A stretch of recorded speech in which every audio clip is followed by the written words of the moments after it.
आता पाहूया टॉप 9 मोठ्या राजकीय बातम्या।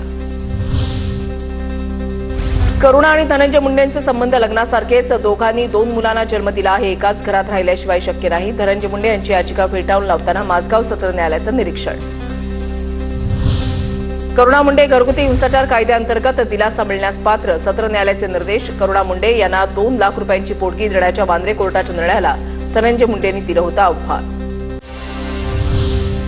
एका प्रसिद्ध नेत्याची जीवनशैली लक्षात घेऊन दंडाधिकाऱ्यांनी करुणा शर्मा यांना अंतरिम दिग्वालीचा दिलेला आदेश योग्यच। करुणा आणि त्यांच्या मुलांनाही नेत्यासारखीच जीवनशैली मिळायला हवी। अतिरिक्त सत्र न्यायाधीश शेख अकबर शेख जाफर यांचे आदेश। छत्रपती शिवरायांबाबत अवमानास्पद वक्तव्य करणाऱ्या प्रशांत कोरटकरला जामीन मंजूर। कोल्हापूर सत्र न्यायालयाकडून कोरटकरला जामीन।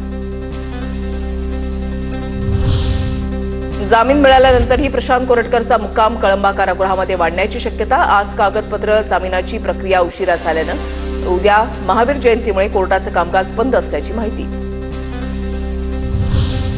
महाराष्ट्रामध्ये भाजपचं सरकार असल्यामुळे महापुरुषांचा अपमान। फडणवीस आवडते मुख्यमंत्री म्हणून राज्यामध्ये असे प्रकार घडतात।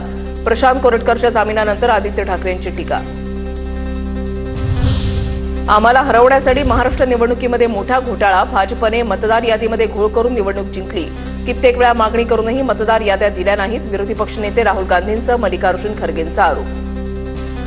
इलेक्शन कमीशन से हमने वोटर लिस्ट, महाराष्ट्र की वोटर लिस्ट हम पूछ के थक गए। इलेक्शन कमीशन हमें महाराष्ट्र की वोटर लिस्ट नहीं दे पा रहा है। निसर्गाचा नियम आहे, लोकसंख्या वाढत असते। नवीन 18 ते 25 वयोगटातील मतदान वाढलं। ऑनलाईन पद्धतीनं नोंदणी होत असते, पण पराभव झाल्यामुळे काँग्रेस नेत्यांची अशी वक्तव्य। भाजपच्या रवींद्र चव्हाण यांचं खरगेंना प्रत्युत्तर। ऑनलाईन पद्धतीने या सगळ्या प्रक्रिया केल्या जातात, त्यामुळे कुठेतरी एवढा मोठा पराभव झाल्यानंतर असं बोलणं